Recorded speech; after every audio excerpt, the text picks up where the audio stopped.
Homefront multiplayer is large-scale warfare. Complete and total bedlam. Epic vehicular warfare. Fast-paced, exciting, and fun.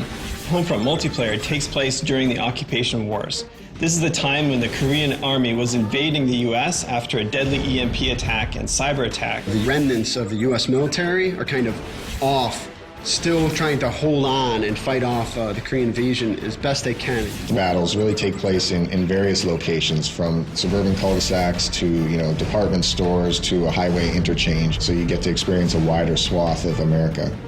The multiplayer design goals really stems from wanting to build a large-scale warfare experience to really be the category leader in that audience. Make it accessible, make it intuitive, but most of all, make it a lot of fun. So you have infantry, you have drones, you have tanks, LAVs, helicopters, all those brought together in the battlefields. There's a lot of action going on. When you play Homefront, there's a tank rolling in, getting blown up, there's a helicopter overhead. We want to bring all those tools together into a really tight, cohesive package. What we're really trying to do is make the game play different than any FPS that you played before.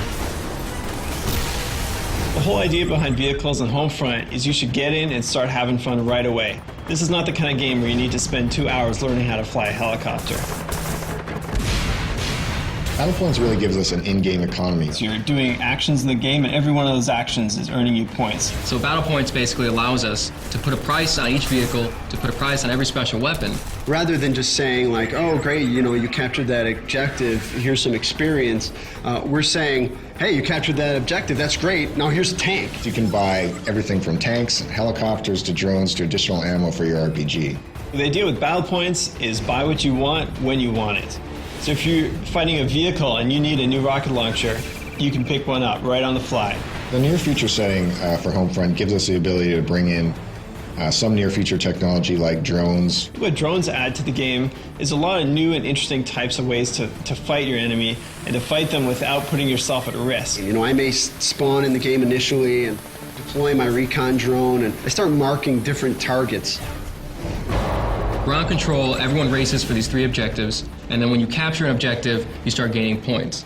Now, when you gain enough points, it'll actually push the whole line over to the enemy section.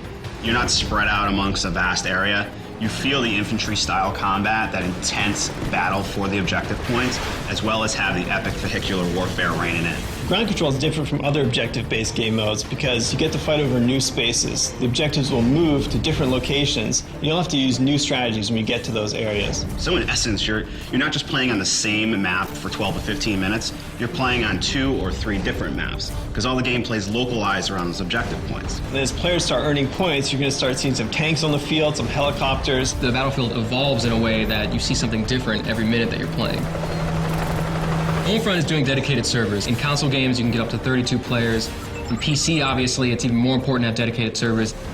After Homefront ships, I'm probably going to kick back by playing Homefront and destroying noobs online. It's interesting, as a developer, you have pretty much like one day where you know a lot more than everyone else at the game. After that one day, you're getting your ass kicked like everyone else.